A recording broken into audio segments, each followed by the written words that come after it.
Ang susunod na programa ay nagpapatuloy dahil sa inyong pagmamahal, donasyon at kaloob sa Greg Durante Ministries.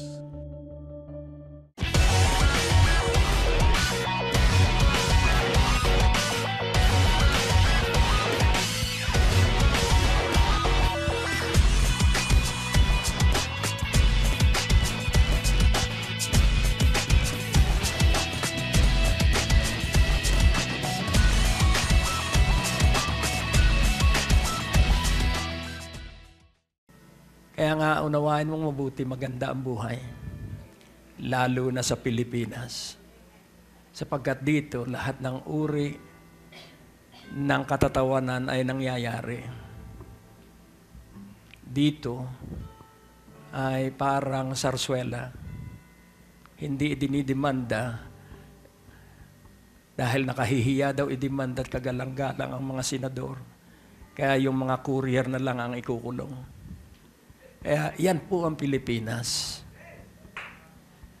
Pero laging tandaan mo, mabagal ang pagpapatupad ng katarungan ng langit. Pero sa sandaling ito ay lumapat. Kawawa po sila. Kaya sa halip, tandaan mo po, nung babatuhin ng babae na 5 ang asawa, pinagtanggol siya ng Panginoon. Pero kadalasan ang tinitingnan natin ay yung babae. Pero Jesus loved also yung mga babato. Pag nagmahal po ang Panginoong Hesukristo, yung inaapi at yung umaapi ay parehong iniibig ng Panginoon. Kaya huwag mo pong kalilimutan, yung pag-ibig na yon ang kailangang pumuspos sa atin. Nang sa gayon, hindi po tayo maging hukom, kundi mangingibig. Amen? Nasaan ang Panginoon kapag tayo ay namumroblema? Kasama natin. Nasaan ang Panginoon kapag may sakit ang ating katawan? Kasama natin. Hindi po siya nang iiwan. Siya po ay nasa gitna ng ating problema. At kailangang magkaroon ka ng personal na karanasan sa kanyang paggawa. Hindi po mahalaga yung himala. Ang mahalaga po ay yung gumagawa ng himala. Hindi po mahalaga yung ating tinatanggap. Ang mahalaga po yung nagbibigay. Amen? Kailangan makita mo kung alin ang tunay na mahalaga. It is the giver, not the gift. It is the healer, not the healing. Si Hesukristo po, ang tampok na dapat nating pag-ukulan ng ating buong buhay at buong pagmamahal. Kaya totohanan, ialay mo na ng buong-buo ang iyong buhay. Kung hindi ngayon, kailan pa? Amen? Dahil saan man tayo pumunta, darating ang daigdig sa sukdulan. Dumarami ang tao, nasa 8 billion na yata ngayon. Pero lumiliit ang pinagkukunan ng pagkain. Pero huwag kang mag-alala, may pangako ang Diyos sa atin. Pakakainin niya tayo sa panahon ng taggutom. Aaliwin niya tayo sa panahon ng ating kalungkutan. Gusto mong maranasan yon? Araw-araw nangyayari sa atin yon. Hindi lang natin pinapansin siya. Alam mo kung si Joseph, ay nagmaktol sa Diyos,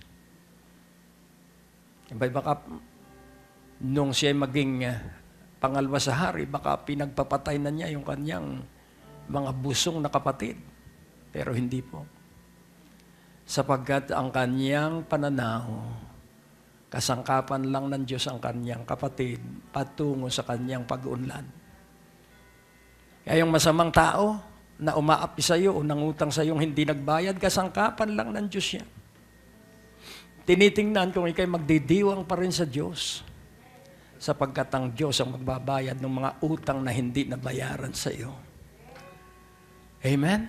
Kaya sabi ng Diyos, ako ang maghihiganti. Ang sabi ng Diyos, ako ang makikipaglaban sa iyong labanan. At ang mga kaaway mo ay ilalagay ko sa iyong sakong. Naiintindihan po kaya natin yon? Kaya marami tayong ipagpapasalamat sa Diyos dahil marami tayong napagtagumpayan. Dahil ikaw at ako, higit pa sa mananagumpay. Ikaw at ako, ang ginawa ni Kristo ay kaya rin nating gawin. Ayaw mo lang. Sabihin mo sa iyong katabi, kayang-kaya mo ang ginawa ni Jesus, ayaw mo lang. Alam mo kung bakit ayaw mo? Nahihiya kang baka hindi gumaling yung iyong papatungan ng kamay. Kaya meron ka pa ring amor proprio. Alam mo yung amor proprio? Mahal mo ang iyong sarili kaya ayaw mong mapahiya. Hanggat buhay ka pa, walang himala kang mararanasan. Pero pag patay ka na, dun may mga himala. Alam niyo ba yung patay na?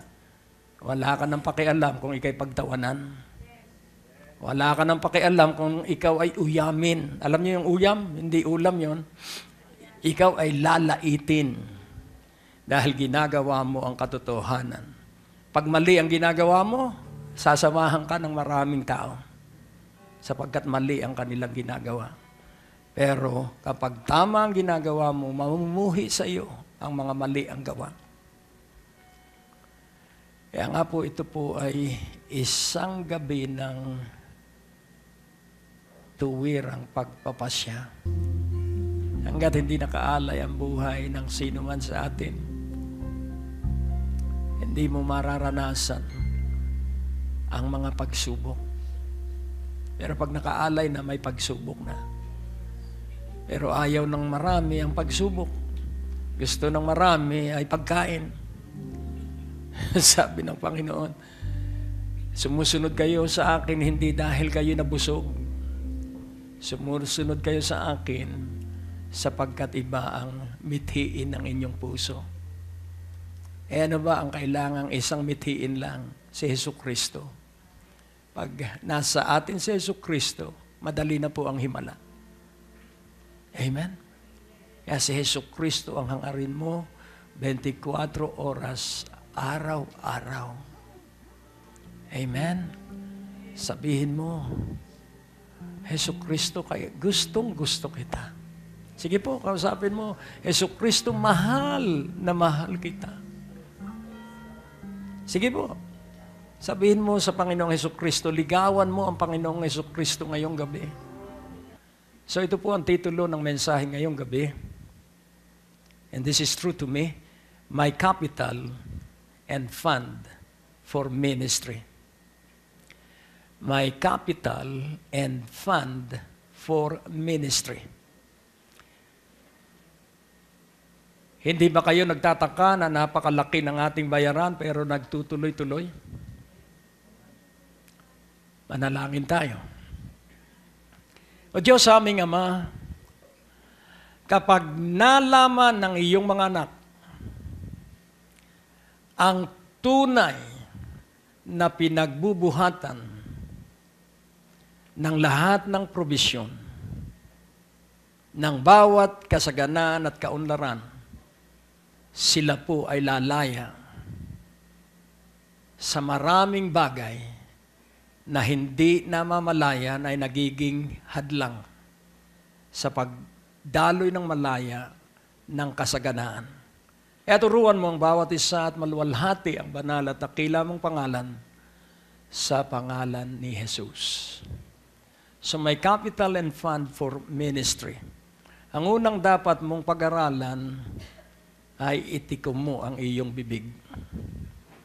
Sabihin mo sa iyong katabi, this is not part of the message. This is only one that I suppose is very important para ikaw ay hindi magkulang. Dahil alam ng Diyos ang lahat ng ating pangangailangan. Kung iisipin mo po bakit iniutos ng Diyos sa panahon ni Joshua na umikot sila ng bawat araw, pero walang magsasalita. Katulad ng patutuong narinig natin, kahit lantad ang racism dun sa kumpanya, nanahimik lang siya. Magpuri at magpasalamat sa ating Panginoon. Paanyaya at panawagan mula sa ating tagapanguna at punong lingkod na si Brother Greg Durante. Magkakaroon po tayo ng Mid-Year Partners Fellowship sa darating na July 23, 2016, araw ng Sabado, sa ganap na alas 10 ng umaga hanggang alas 4 ng hapon. Magsalo-salo po tayo sa pananghalian at merienda. Ang registration fee ay 750 pesos. Magsama-sama po tayo sa pagpupulong na ito at pag-usapan natin kung paano mas paigtingin ang paghahatid ng mabuting balita. Importante po ang inyong presensya sapagkat kayo po ay mga stockholder ng ministeryong ito. Halina at tumugon, iintayin po namin ang inyong mga pagtawag at pagpaparegister. Maaari po kayong tumawag sa 723-8752, 726-8016 or mag-text sa 0919-896-0904, 0915-391-7408. Magkita-kita po tayo, pagpalain kayo ng ating Panginoon. Isang pinagpalang araw sa lahat ng sumusubaybay sa palatuntunang ito. Malugod po namin kayong inaanyayahan sa ating Friday Night Revival Service na magaganap sa July 1, July 8, July 15, July 22, at July 29. Sa ganap na alas 6:30 ng gabi sa Biyaya ng Diyos Christian Fellowship, 2nd floor, Medicare Building, Ortigas Avenue, Green Hills, San Juan. Magsama po kayo ng inyong mga kaibigan, kamag-anak, o malapit po sa inyo na naghahangad ng himala at pagkilos ng ating Panginoon. Sa bawat pagtitipon ay kagilagilas at kamangha-mangha ang ipinapakita ng ating Panginoon. Halina, tara na at patuloy nating maranasan ang kapuspusan ng Banal na Espiritu na kay Jesus laging may himala at sa Diyos walang imposible. Inaanyayahan po namin kayong makinig sa aming mga radio program.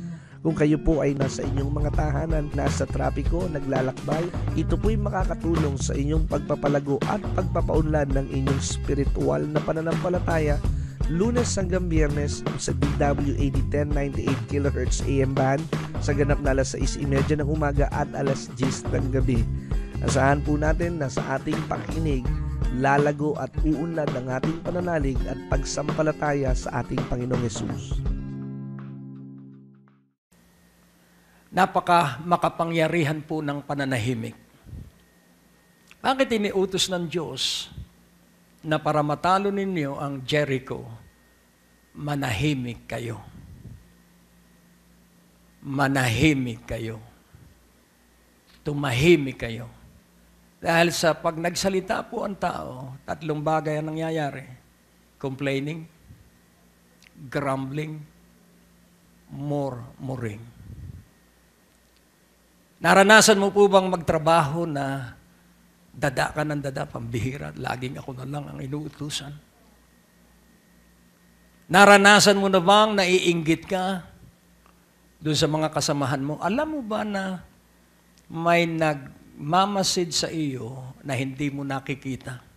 Kaya ang sabi ng Biblia, kapag ikaw ay trumabaho kang parang sa Diyos ka, naglilingkod. Hindi dapat na ikaw ay nabubuhay sang-ayon sa iyong sinusweldo. Hindi ka uunlad niyan. If the way you work is money for money, you will never succeed. Kailangan pong ang lahat ng ating kakayahan ibuhos natin dun sa ating trabaho. At ikaw maging kritiko dun sa trabaho mo. You have to criticize your finished job. At pag ginawa mo yon, you will live in excellence. And God will reward you for that. So may capital and fund for ministry. Bakit na ipagpapatuloy ko ang ministeryo sa radyo at telebisyon? Ano ang aking kapital at ano ang aking pondo? Ang mga tao ay mahilig mag-ipon ng pera para makapagbahay, para makabili ng sasakyan, para makapagtayo ng mga negosyo, gusali. At yun ay pinagpagura nila at wala naman pong masama doon. Maganda po yun. Subalit ang sinumang naghahangad ng yumaman ay hindi makakaiwas sa kasalanan. Merong lalamangan at merong lalamangan sapagkat yan po ang buhay sa daigdig. Yun pong self-preservation, yan po ay kumikilo sa bawat tao. Ang bawat desisyon ng sino mang tao ay laging pabor sa kanya.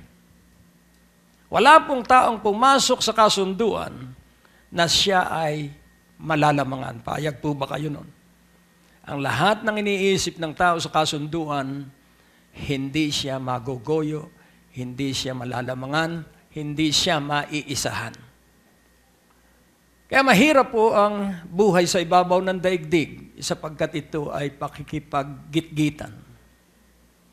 Kaya nga tinagurian sa Amerika that life is a rat race. And whoever win is the big rats. Para pong daga ang buhay sa Amerika, sabi nung Amerikano. At ang nagtatagumpay lagi ay yung malalaking daga. At alam nyo, ang daga kahit ano, kinakain. Kaya nga kung titingnan po natin, ang pera ng buong Amerika ay nasa less than 10% na tao lamang. 80% of the money of America nasa less than 10% na Amerikano. Isip-isipin mo po yan. Pinaghahati-hatian yung 20% ng more than 300 million Americans. Kung yun po'y nangyayari sa Amerika, lalo na dito sa Pilipinas, sapagkat ang mga namumuhunan dito ay gusto'y sila lagi ang lamang. Gusto'y laging ikakarga sa mga customer yung mga unrealistic na pera. Bakit ka naman magbabayad sa nawawalan tubig? Kasalanan nila yon kung may nawawalan tubig.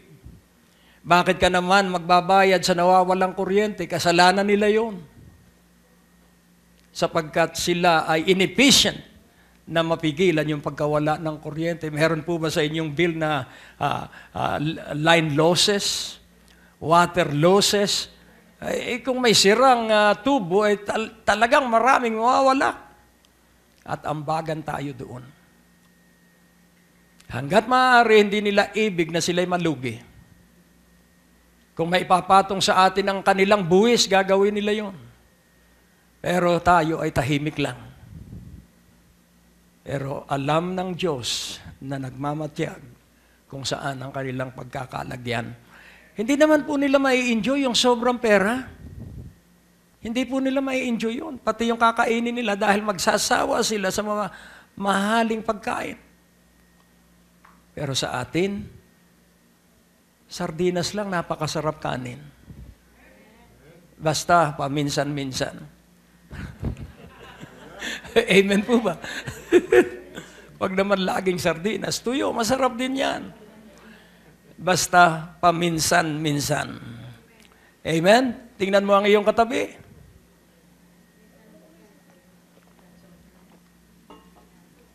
Salamat sa Diyos sa kalakasan. So my capital and fund for ministry, what is my capital?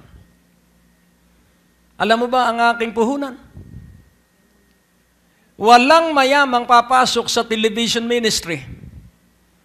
Sapagkat ang television ministry, bayad ka lang ng bayad. Ang radio ministry, bayad ka lang ng bayad. At hindi mo kukunin ang pambayad sa mga commercial company. Kukunin mo ang pambayad dahil sa Diyos na hihipo sa tao. Amen? At bago mahipo ng Diyos ang puso ng tao, kailangang pumasok ka sa puso ng Diyos. Glory. Kaya mo ba na magsulat ng cheque na 500,000 na wala kang hawak na pera? May tawag po doon. Ang tawag po doon ay conquering faith. Basta ang laging mainam na pananampalataya ay kapag nasa harap ka ng imposible. Hello. Tandaan mo itong pares ng dalawang letra. P. Tapos ang kasunod ay CO. At ang pangatlo ay OO. So ano ang PP? When you face problems, always believe that there are possibilities. Hello. Kung may problema ka, posibleng malutas mo yan. CO. If you face a crisis, there are opportunities in every crisis. Or CP pala, CP. There will be potentialities in your crisis. So ano po ang potentialities? Potensyal na ikaw ay magtagumpay. Potensyal na ikaw ay umangat. Potensyal na ikaw ay maipromote na sa pamamagitan ng dinaraanan mong krisis. Ang crisis, ang pinanggagalingan ay iisang salita. Mismanagement. Mismanagement. Failure to manage your resources right. Failure to manage your time right. Failure to manage your eating habit right. Huwag ka nang magmi-midnight snack. Amen? Hindi na baling kumain ka ng hapunan pero wala ng midnight snack. Hindi na baling mag-almusal ka pero wala ng midday snack kung may iwasan mo. Pero pag minsan, pag maraming pera, ay kung ano-ano ang kinakaing mga garbage. Meron bang sustansya sa mga iba't ibang pagkain? Kaya nga, kung ating unawain, kailangang mahusay kang ngasiwa ng iyong oras, ng iyong pera kung ikay tumanggap. Huwag mong titingnan na maliit yung iyong sinasahod. Sapagkat yung sinasahod mo, tingnan mo yung mga bagay na hindi mo ginagastusan. Hindi ito makita ng marami. Ang nakikita nila ay yung hawak nilang pera. Pero yung mga bagay na hindi nila pinagagastusan na dapat nilang paggastusan, kung makikita nila ito at kanilang idaragdag dun sa salaping kanilang tinatanggap, makikita nila na pag minsan mas malaki pa doon sa tinatanggap nila yung mga pabuyang kanilang tinatanggap sa isang buwan. At para makita yun ng tao, kailangan niya ang kapital at pondong ito. So my capital for ministry is prayer. So that is my capital. Ang aking puhunan sa ministeryo ay panalangin. Sa Colossians 4:2. So nakita na ninyo, ang puhunan ko ay panalangin. Continue in prayer and watch in the same with thanksgiving. Magpatuloy ka sa panalangin at bantayan mo ang iyong idinadalangin na may pagpapasalamat. So ano po ang ibig sabihin? So ano ba ang panalangin? Ang panalangin ay paghingi. Ang panalangin ay pakikipag-usap sa Diyos. Pero ang hihingin mo ay yung sang-ayon sa nasusulat. Kaya ang panalangin is dependent on the Word. Kaya ang unang asikasuhin mo ay punuin mo ng salita ng Diyos ang iyong puso at ang iyong isipan. Dahil kapag hindi puno ng salita ng Diyos ang puso at isipan natin, hindi tayo makakapanalangin sapagkat hindi mawawala ang ating pagtingin doon sa ating kailangang pera. Hanggat hindi mo naialis ang iyong isipan sa pera, hindi ka magiging matagumpay sa buhay ng panalangin. Hindi pwedeng maglingkod ng sabay sa Panginoon at sa salapi. Ibigin ang una at kamumuhian ng pangalawa. At kung iniibig ng tao ay si Jesus, kamumuhian niya ang salapi. Ano ba ang iniibig? Pangunahin sa Kanya. Kaya kung iniibig ng tao ay pera, kamumuhian niya ang Panginoon. Ano ba ang ibig sabihin ng pagkamuhi? Hindi niya ibibigay ng buo ang kanyang buhay kay Jesucristo. Kaya nga po kung ikaw ay uunlad sa buhay ng panalangin, sigurado po ang buhay sa panalangin. Sa Matthew 7, lagi pong may pagpapasalamat. Verse 7. So my capital is prayer. Because when you pray, you are making deposit in the bank of God. Kapag ikaw po'y laging nananalangin, nagdideposito ka sa bangko ng Diyos. Kaya napakarami kong deposito sa bangko ng Diyos. Ano po ang sabi rito? Ask and it shall be given you. Seek and you shall find. Knock and it shall be opened unto you. Pag nakita mo po yung colon, tuldok. Ang una ay ask, ito po ay magkakasama. Hindi ho pwede itong hiwa-hiwalay. Ang pangalawa ay seek, ang pangatlo ay knock. Ang ask po ay tiwala doon sa iyong hinihingan. Ang seek po ay kasiyahan ng iyong hinihingan. At ang knocking po ay pagpapakita na kahit ano ang mangyari, hindi ka titigil sa pagpapakita sa Kanya ng ikinalulugod niya. So knocking is persistence. Hindi ka titigil hanggat hindi mo tinatanggap ang iyong hiningi. Kaya nga yung speaking in tongues, kapag ikay may kailangan privately, speak in tongues, at huwag kang titigil. Hanggat hindi ka nahihikayat sa paghalakhak, huwag kang hahalakhak agad. Kailangang mag-speak in tongues ka at pagdating na ikay galak na sa banal na Espiritu, dun isisiwalat ang katugunan sa iyong hiningi. It is always while you are joyful that you will understand that you receive what you ask for. So ask, seek, and knock. Definite. When you ask, it shall be given you.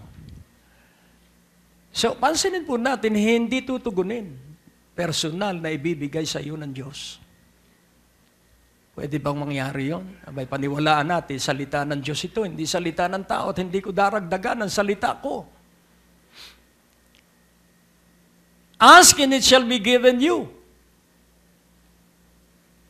Kapag hindi ka tumanggap, hindi na problema ng Diyos yun. Seek and you shall find. Pag hindi mo natagpuan yung iyong hiningi, hindi na problema ng Diyos yun. Knock and it shall be opened unto you. Colon. Yun pong colon, yung tuldok-tuldok, is emphasizing something that is important para mangyari ito. Pagbibigay ng diin sa isang mahalagang katotohanan para mangyari ang katotohanan ito. At ano ang sabi ng verse 8? For everyone, so mga tao na po itong sinasabi ng Panginoon, sa bawat tao, nahihingi, tatanggap. At siya, so ngayon, pronoun na ang ginamit. Yung everyone, ito po ay generic. For everyone that asketh, receive it. Hindi pinag-uusapan dito kung sinong tao. And he that seeketh, so siya na humahanap, anong sabi rito? Find it. And to him, glory. So everyone, and then he and him that knocketh, it shall be opened. So prayer is my capital. In order for me to be successful in prayer, kailangang magkaroon ako ng great delight in the Word of God. Nagbabasa ka ba ng Biblia? Jesus set at an example that He understand Holy Scripture. Kaya nga sabi ng Panginoon, if they know the Scripture, they will listen to me. If they know that my doctrine is from my Father, they will accept my doctrine. Kaya po, hindi magkasundo ang mga alaga dahil wala silang salita ng Diyos noong panimula. Kaya maging sa pamilya, hindi magkakasundo kung hindi lahat maalab sa kaligayahan sa salita ng Diyos. Hindi na po kailangang mahusay ka sa English, di magbasa ka ng Tagalog na Biblia o Bisayang Biblia. Kaya nga sabi ng isang lalaki na mangangaral, ang sabi nila para maging kang mahusay, alam mo ang salitang Grego at alam mo ang salitang Hebreo. At ang sabi naman niya, ang ipinag-aralan ko'y salitang English sapagkat ito ang alam ko at ako'y laging nagtatagumpay. Kaya po may translation.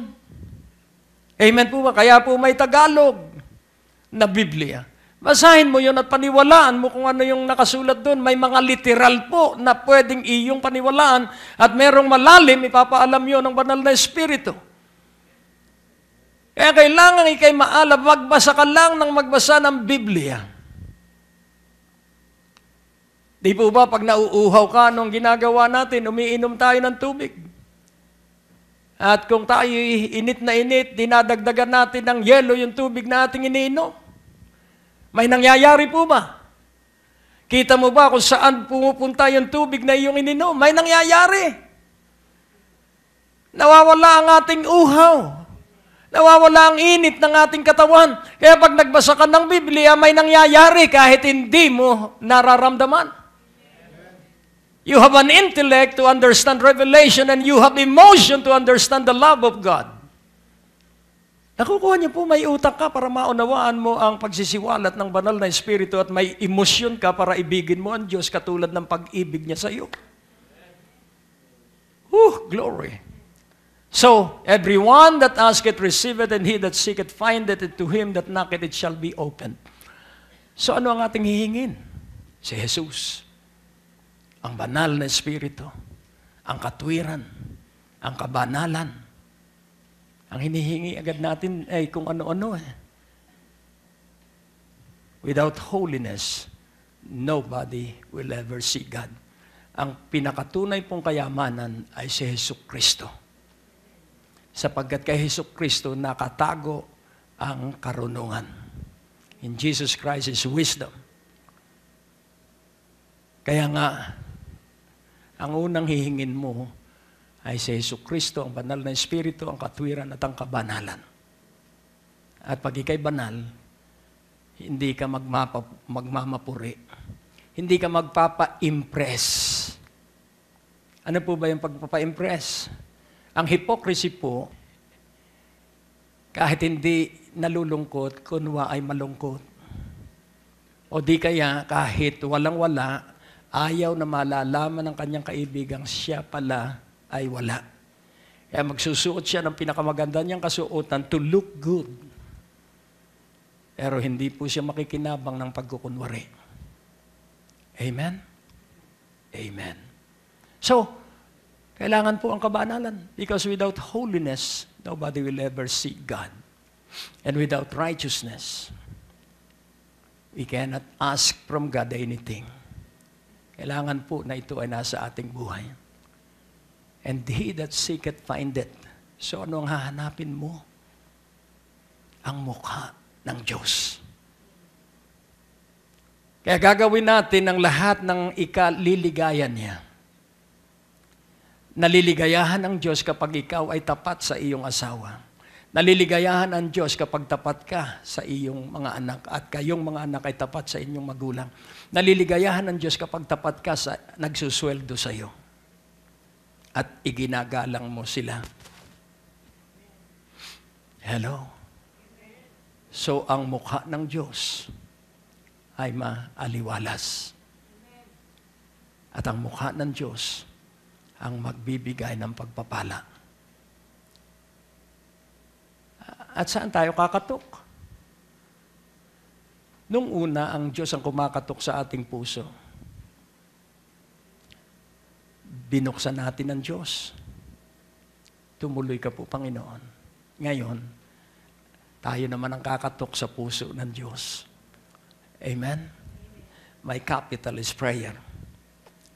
So, kapag maalab ka na sa salita ng Diyos, ang salita ng Diyos ay kanyang kalooban. Dahil alam mo na ang kalooban ng Diyos, yun na ang lahat ng ibig mo, ang gusto ng Diyos. At ang isipan mo na ay ang isipan ng Diyos. At ang ibig mo na ay ang ibig ng Diyos. Hello? So you will be powerful in prayer. And then my fund is faith. Ang pondo ko, pag sinabing fund, meron kang gagamitin sa feeding, may gagamitin ka sa pagpapagawa mo ng bahay, may gagamitin ka sa panggasolina ng iyong sasakyan, pang toll gate, may gagamitin kang pangrenta ng iyong apartment, at hindi ka kakapusin at hindi ka magkukulang. And what is that instrument? Faith. So my fund is faith. At muli, ang pananalig ay walang puwersa kapag hindi mo ito iniugnay sa salita ng Diyos. Kung ang prayer ay nakaugnay din sa salita ng Diyos, ang pananalig ay nakaugnay din sa salita ng Diyos. At kung hindi mo iniibig ang Diyos at ang iyong kapwa, ang pananalig ay walang magagawa. Because faith work through love. Muli, ang buhay natin ay relational. Kaya lahat ng tao kailangang iniibig mo. At paano mangyayari ito? Basta sabihin mo, iniibig kita. Period. May mga panahon ba na ikaw ay ginawa ng masama? Na ika'y muhing-muhi at galit na galit? At halos parang iyong tatapakan na siya sa sobra mong galit. If we cannot control our emotion, it is because ayaw nating magpatawad. Kaya kailangan magpatawad tayo. Amen? So salamat sa isang amen na gustong magpatawad. So ang pagpapatawad ay 77 times 7. Nagtanong si Pedro at ang yabang pa ni Pedro, Panginoon, hanggang kailan po kami magpapatawad? 7 ulit po ba? Dahil marahil ang kanyang pagpapatawad ay hanggang 7 times lang at 8 times at nagkasala pa rin, bibimbangin na niya siguro yung taong nagkasala sa kanya ng 8 ulit. At sabi ng Panginoon, Pedro, ang pagpapatawad ay 77 times 7. Ilang kaya yun? 400 plus ano? Ayun. So, kung ang 9 times 7, ilan ang, sino magaling mag-multiplication na walang calculator? So, kung ano man yung daming ulit na yon, ang ibig sabihin ng Panginoon, pag paulit-ulit tayong nagpapatawad, makakalimutan na natin ang nagawang kasalanan sa atin. Amen po ba? Yun po yung intensyon ng Panginoon na malimot mo yung nagawang ng tao na kasalanan sa iyo. Dahil yun ay weight o bigat.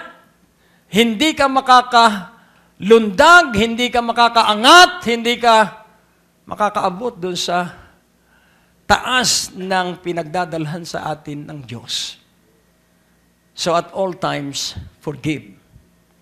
So, faith will work in love.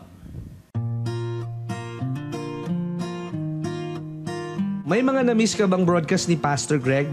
Huwag malungkot, maaari mo na itong balikan sa pamamagitan ng pag-log on sa www.greggorante.com.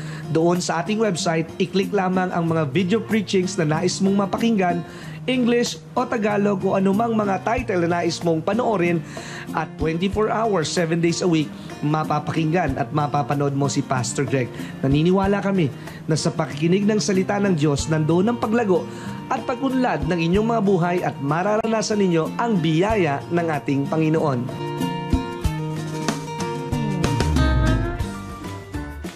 Magpuri at magpasalamat sa ating Panginoon.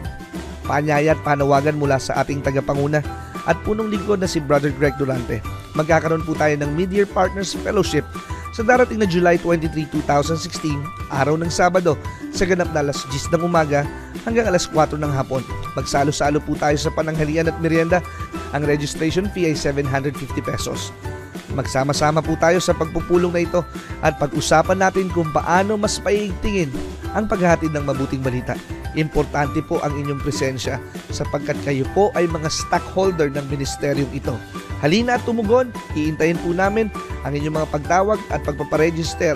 Maaari po kayong tumawag sa 723-8752, 726-8016 or mag-text sa 0919-896-0904, 0915-391-7408. Pagkita-kita po tayo, pagpalain kayo ng ating Panginoon. Sawa ka na ba sa iyong mga napapanood ng mga negatibo at pangit na balita?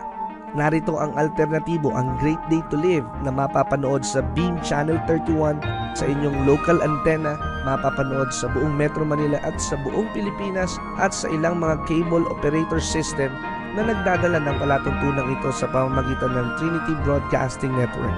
Mapapanood niyo po ang ating mga programa Lunes hanggang Huwebes, alas 9:30 ng gabi, at tuwing araw ng Biyernes, alas 10:30 ng gabi at araw ng Sabado, alas 11 ng gabi.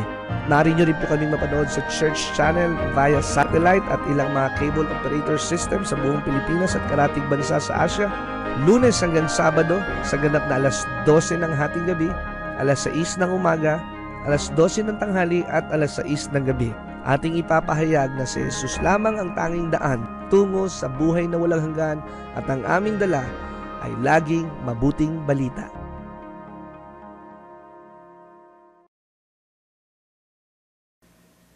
And then faith and the Holy Spirit. Kailangan banal na Espiritu ang nasa atin para pag iniutos niya, manalig ka. Gawin mo ito. Pumunta ka roon, lumakad ka roon. At kailangan po itong intense, itong pagtitiwala natin sa banal na Espiritu. Kailangan pong ito'y apoy. Kailangan ito po ay maalab. Elijah, iutos mong hindi uulan ng 3 taon kalahati. Kung tayo yun, Panginoon, binibiro mo naman ako. Ako? Patitigilin ko ang ulan sa loob ng 3 taon kalahati. Kung ako yun, hindi ko susundin ng Diyos. Baka ako'y batuhin. Pero si Elijah, katulad natin na masunurin lamang siya sa Diyos.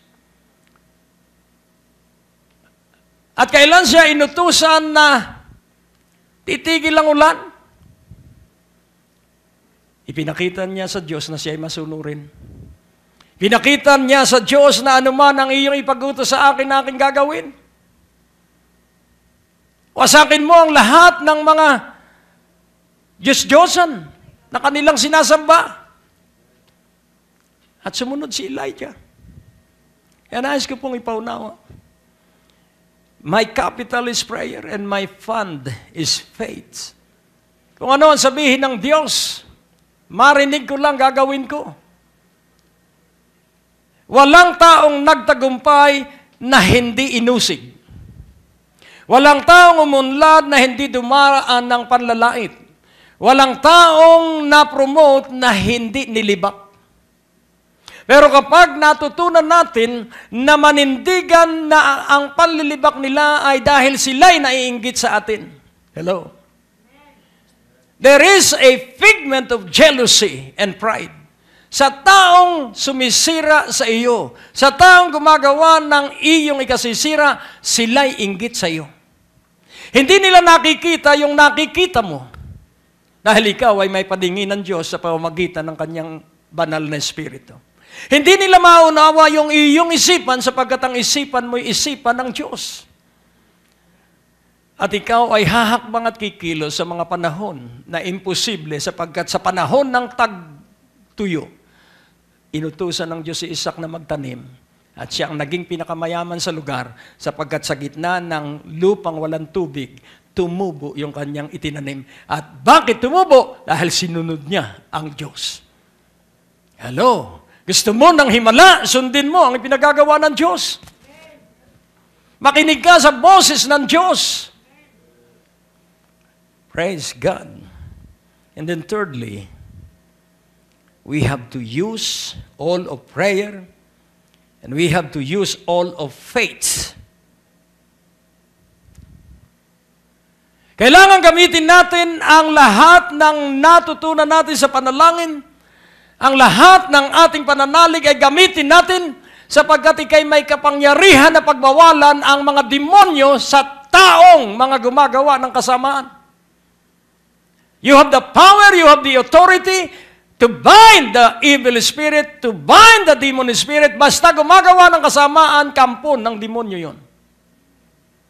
At ang gagawin mo, igapos yung demonyong nagmamay-ari dun sa tao. Glory. Be involved. Serve the Lord. Do the ministry. And the key, if you desire to experience greatness, if you want to experience financial blessing, the key, boldness, boldness, katapangan para kumilos. Sa Acts chapter 4, 28 to 31, sila ay ganito kung manalangin. Ito po ang mga alagad. For to do whatsoever thy hand and thy counsel determined before to be done. Ito po muna. Ang kanilang panalangin, humihingi sila sa Diyos ng tulong. At pansinin po natin, thy hand and thy counsel determined before to be done. Verse 29. And now, Lord, behold, their threatenings, and grant unto thy servants, hindi po isa lang, maraming lingkod. Ano ang grant? Ibigay mo. Sa iyong mga lingkod, that with all boldness, hindi 75%, all, yung lahat ng kabuuan ng katapangan, ay ibigay mo sa iyong mga lingkod. Boldness for what? That they may speak thy word. Praise God. Boldness to speak the word of God. You have to speak healing to sickness. You have to speak prosperity to poverty.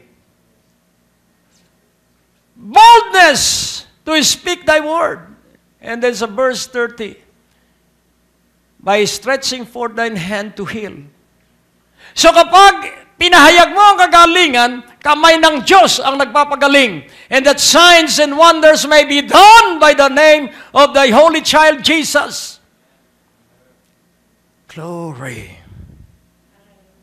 And in verse 31, and when they had prayed, the place was shaken where they were assembled together. And they were all filled with the Holy Ghost, and they spake the word of God with boldness. Gusto kong maranasan nyo na itong building na ito ay umuga. Dahil sa katapangang nasa bawat isa sa atin. Sasabihin mo, this is your finest night.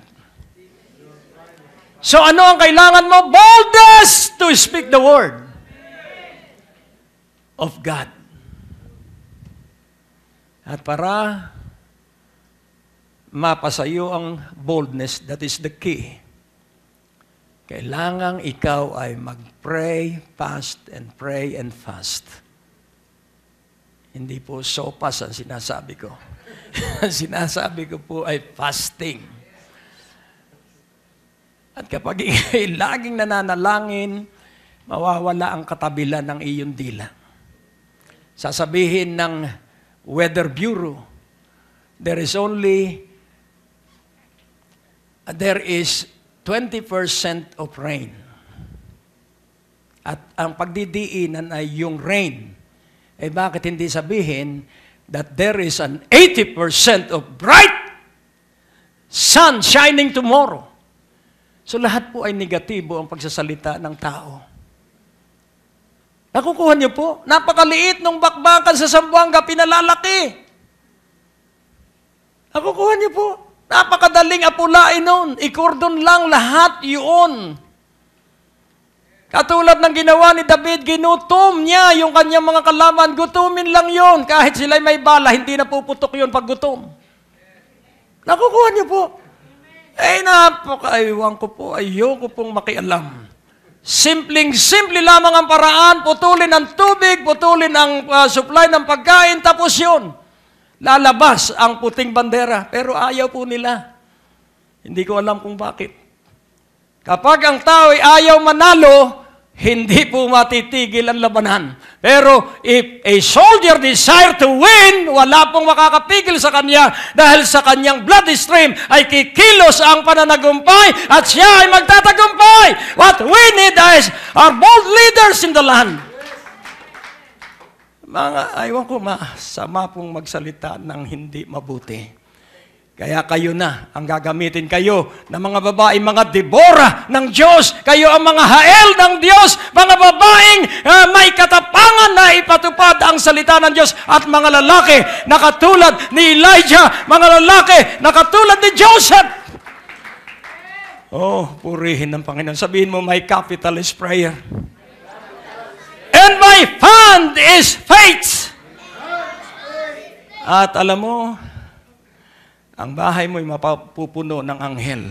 Ang bahay mo'y mapupuno ng kapayapaan.